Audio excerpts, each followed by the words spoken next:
Assalamualaikum warahmatullahi wabarakatuh. Halo semua, perkenalkan nama saya Wendy dari kelompok 2 mata kuliah kepemimpinan. Saya Didi Subari dari kelompok 2. Halo, nama saya Putri Novita Syalahi dari kelompok 2. Halo semua, saya Salsa Putri Nadila dari kelompok 2.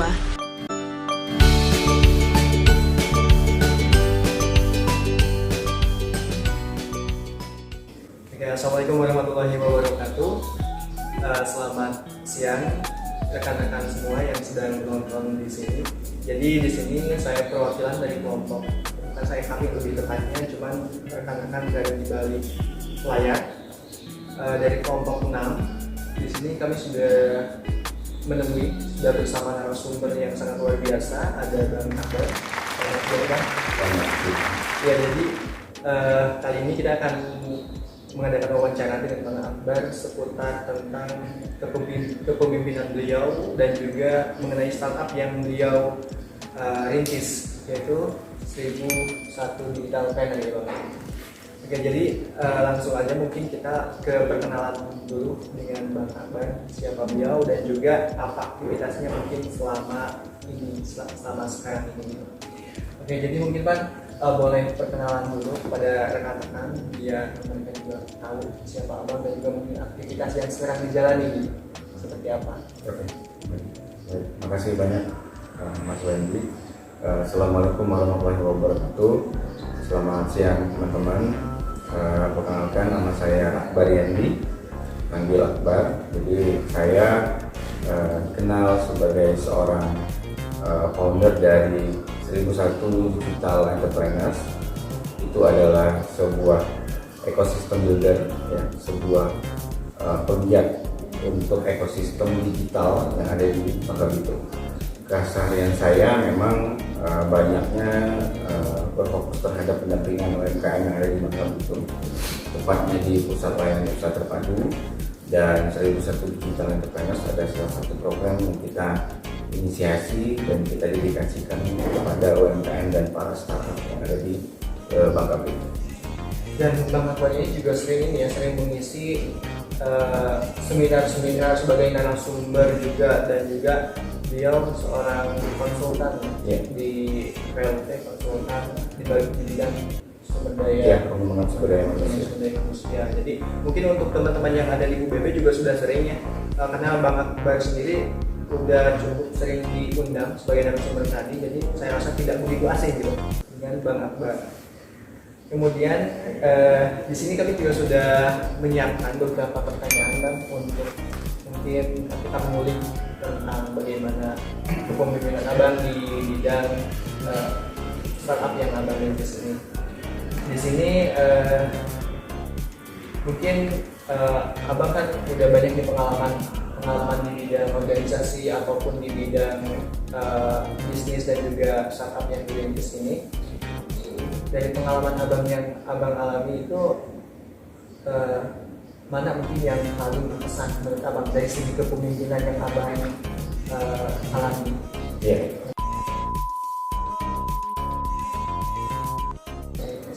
Jadi memang saya juga aktif di organisasi itu sejak di zaman kuliah ya. Jadi saya di kuliah di tahun 2009-2010 saya aktif menjadi salah satu penggerak juga organisasi yang ada di kampus saya pada waktu itu di Bangka Pinang, dan menjadi beberapa kali untuk motor pergerakan untuk mengadakan event dan kegiatan yang ada di kampus. Dan itu menurut saya adalah salah satu momentum awal saya untuk belajar berkoordinasi, belajar untuk memimpin, dan yang terpenting adalah belajar untuk mengambil keputusan. Karena esensi dari kepemimpinan itu sebetulnya adalah orang yang berani untuk mengambil keputusan. Nah, itu adalah momentum awal saya aktif di kepemimpinan, Mas Yanni. Jadi memang yang saya tahu juga orang-orang yang sekarang kayak menjabat itu ya, salah satunya mereka aktif di dunia perkuliahan, organisasi perkuliahan, banget juga gitu. Nah, kemudian ini tentang yang paling sulit gitu Bang dalam memimpin, mungkin di ini kan di 1001 Digital Planner ini ada rekan juga ya, nggak mungkin abang sendiri kan, ada rekan juga. Mungkin yang paling sulit dari cara memimpin abang itu gimana sih, cara memimpin rekan-rekan abang dalam 1001 Digital Planner ini? Ya.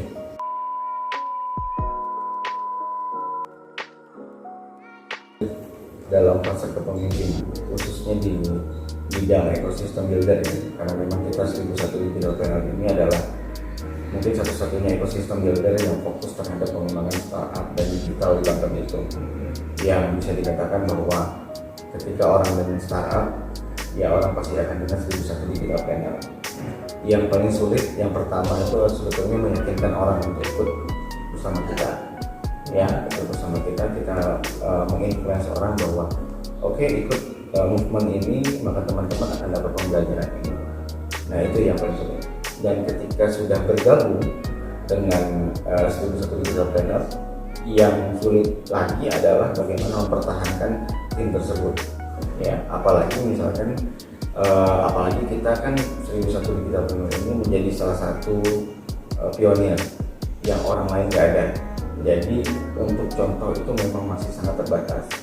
Jadi kita sebagai seorang pemimpin, menjadi seorang founder, yang paling harus kita lakukan adalah kita harus bisa menggambarkan sebuah visi terhadap tim, ya, sehingga tim itu bisa kita ajak bukan untuk berandai-andai, tapi menjadi satu visi kita. Itu yang paling berat, menjadikan organisasi itu satu visi, ya. Kalau kita iming-iming dengan misalkan project dapat pendanaan, kemudian kalian dapat itu mungkin sesuatu yang sudah biasa dan sangat gampang ngajak. Tapi untuk mengajak ke arah yang lebih luas, lebih lama, untuk bergabung ke ekosistem builder ini, itu yang paling sulit, yang menyatukan visi dan misi itu. Karena juga ya, kalau misalkan kita hanya mengiming-imingi dengan dana kayak gitu, biasanya itu hanya saat sifatnya, saat, tidak tahan lama. Oke. Terus ini Bang, untuk di 1001 Digital Planner sendiri itu untuk sampai sekarang ini anggotanya ada berapa sih? Kalau boleh tahu? Kalau untuk partisipan, memang kita sudah hampir 1.500 sampai 2.000 ya. Partisipan sejak tahun 2018 sejak di launching. Kemudian kita juga mengerucut dari 2.000 tersebut ke ratusan. Nah, habis itu baru kita berfokus terhadap pengembangan startup yang alhamdulillah di Bangka Belitung sudah puluhan.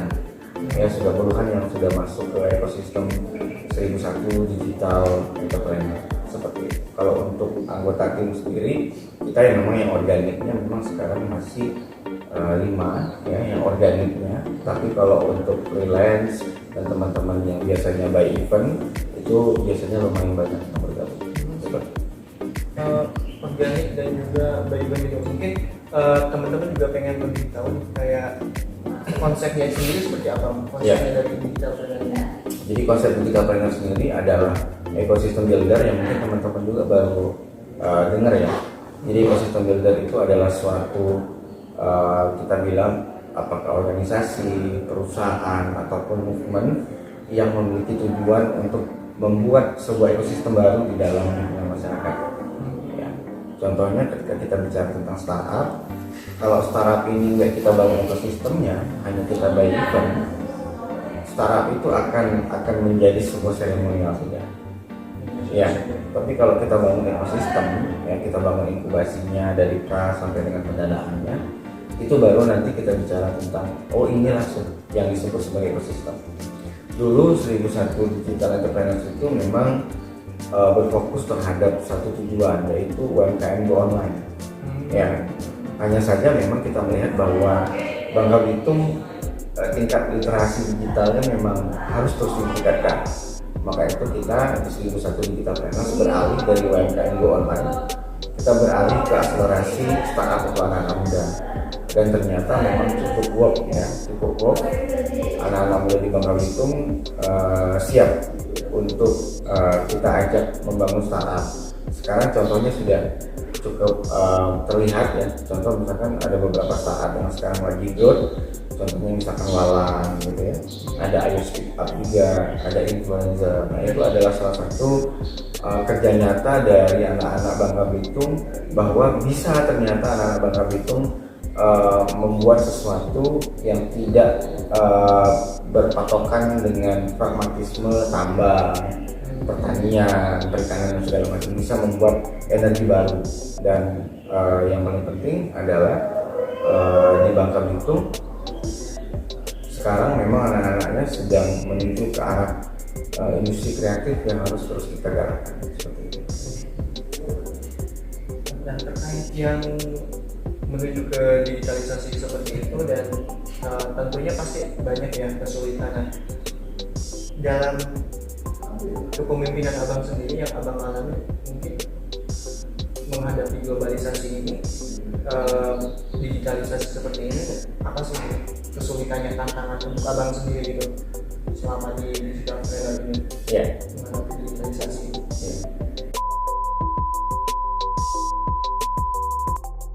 Memberikan pemahaman kepada masyarakat dulu ya, harus paham literasi digitalnya dulu, kemudian baru anak-anak mudanya itu pun yang mau ikut ke dunia digitalisasi ini kan tidak banyak ya, jadi terbatas ya, masih terbatas karena memang daya belajar kita memang harus terus diasah lagi.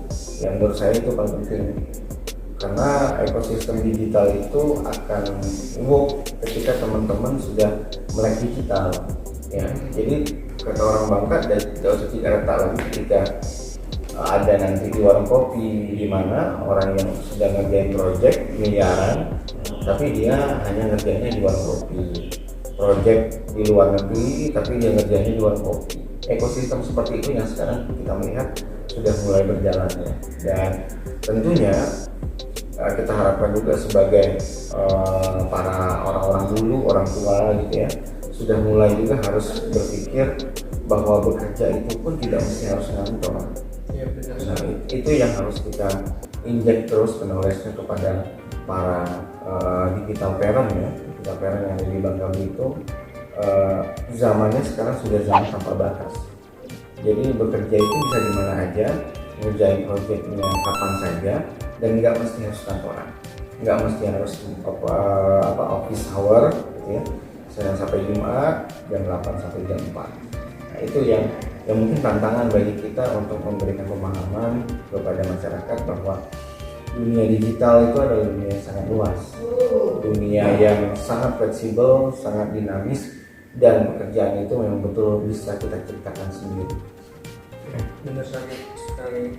Dan kalau lihat-lihat dari berita sendiri ya, kayak kerja untuk kedepannya itu ya, kalau kondisi fisik dari perusahaan itu mulai tergerus ya. Jadi maksudnya kayak sekarang itu lebih ke orang kerjanya di satu ruangan aja udah bisa ya, karena memang digital tadi, kekuatan develop digital tadi mungkin. Jadi orang tidak harus punya background yang tinggi gitu untuk membangun sebuah perusahaan. Dan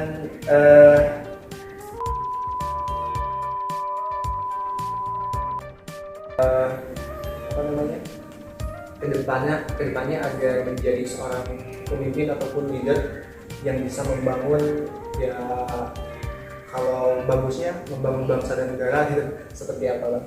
Ya, jadi memang tantangan kita sebagai generasi muda ya, generasi yang lahir di zaman teknologi ini adalah pilihan.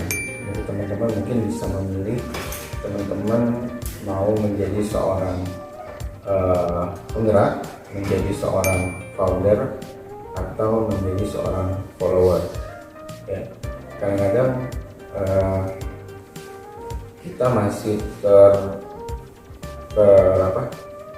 terkekang oleh marketnya kita gitu ya. Karena apalagi misalnya kita disuguhi dengan berbagai banyak entertainment yang satu genggaman kita. Ya contohnya ketika teman-teman sebelum tidur ya mungkin lihat TikTok, sudah nggak sadar tahu-tahu sudah jam 3, jam 4 pagi, dan itu real terjadi di dalam kehidupan kita ya. Jadi kita lebih banyak memang menghabiskan waktu di tempat tidur ya di tempat-tempat yang nyamannya kita, tapi sebetulnya kita nggak perlu itu. Nah, yang harus dilakukan sama teman-teman sekarang adalah melawan rasa malas. Berat sih, berat. Tapi keinginan untuk melawan rasa malas itu dulu yang harus ditingkatkan, yang melawan rasa malasnya dulu. Baru nanti keinginan untuk mencoba. Keinginan untuk mencoba, jangan takut salah. Ya, karena ketika teman-teman takut salah, bisa jadi teman-teman tidak akan pernah bisa melakukan apapun. Seperti itu. Melawan rasa malas. Harus bisa melawan rasa malas, dan itu tentunya ya tidak bisa secara langsung ya, bisa jadi mungkin plan ya, Iya, rencana, jadi bertahap gitu. Nah,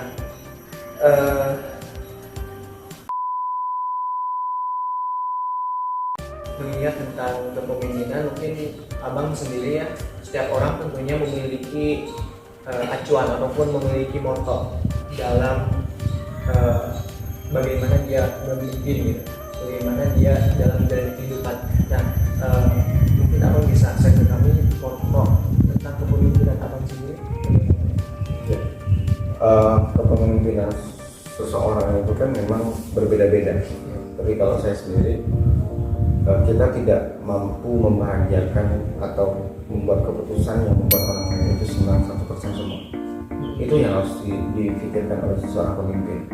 Kalau pemimpin berpikir bahwa semua orang harus kita senangi ketika kita mengambil keputusan, saya rasa keputusan itu nggak akan pernah bisa diambil. Dan kita sebagai seorang pemimpin, kita yang mengambil keputusan, ya kita tahu resikonya, ya kita yang harus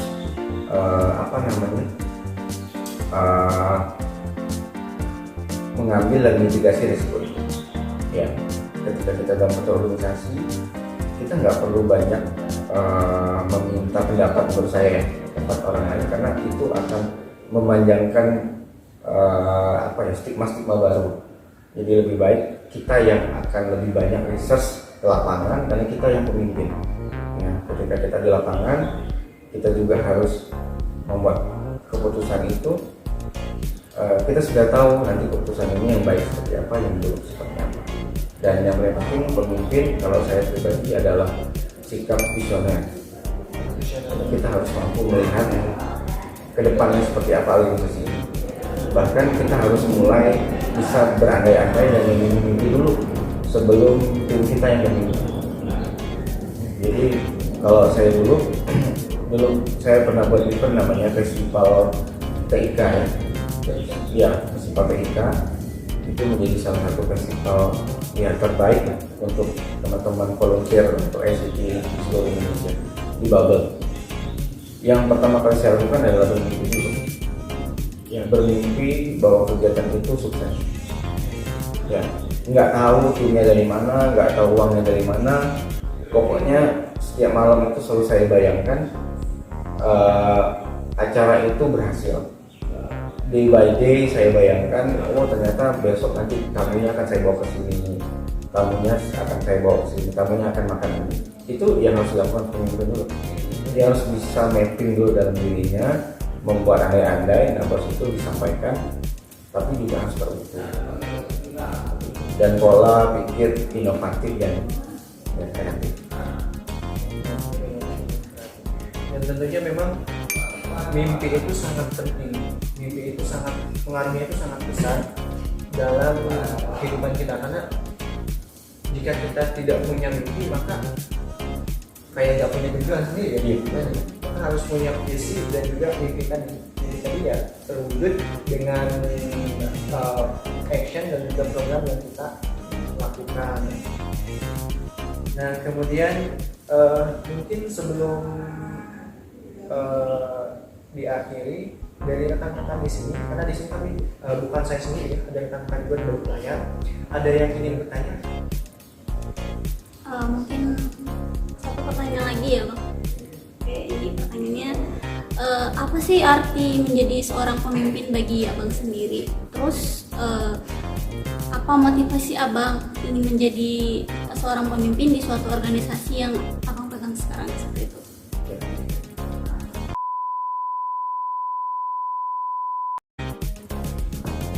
menurut saya secara pribadi, tujuan saya menjadi seorang pemimpin adalah bisa mempengaruhi orang lain, mengajak orang lain untuk ikut membangun mimpi bersama. Kemudian tujuan-tujuan lainnya adalah dengan kita memimpin, kita bisa mengajak orang untuk melakukan sesuatu yang bermanfaat. Kadang-kadang gini, ada orang yang tidak tahu melakukan hal yang bermanfaat, tapi kita tahu. Nah, disitulah kita sebagai seorang pemimpin mengajak orang, yuk kamu mau ikut ngerjain sesuatu yang bermanfaat gak? Oke, dia nggak tahu caranya, tapi kita tahu. Nah, disitulah kita memiliki faktor menjadi seorang pemimpin. Perannya di situ. Ya, perannya di situ. Kita berani mengambil resiko, kemudian ya menjadi seorang pemimpin siap untuk dicintai, siap juga untuk dikenali, tidak dikenali sama sekali. Itu sih. Kalau kita disukai sama orang segala macam itu bagi saya bonus. Karena memang jadi pemimpin tentunya memiliki pro dan kontra juga ya. Dan ya itu tadi ada following dan juga ada orang yang memang tidak sejalan dengan kita, serta tidak menyukai kita tadi gitu. Oke, mungkin kalau dari pertanyaan udah selesai ya. Sebenarnya pengen banyak ngobrol juga, tapi mengingat dari waktunya, kita juga mungkin di sini udah berapa menit gitu di video ini, takutnya nanti meledak gitu untuk ininya terlalu panjang di videonya.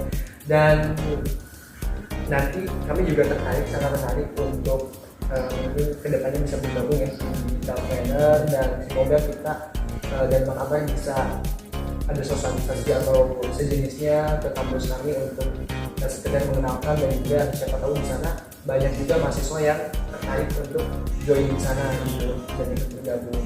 Dan sekali lagi kami ucapkan terima kasih kepada Bang Akbar karena sudah bisa dan sudah mau sebagai narasumber dalam untuk memenuhi tugas mata kuliah kami, mata kuliah kepemimpinan yang memang di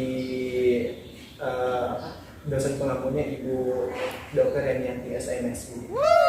Oke Bang, mungkin cukup sekian dari kami. Terima kasih sekali lagi Bang Abang.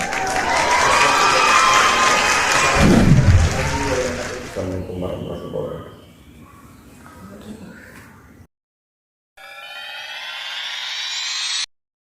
Bitches love the gram. Oh wait, shit.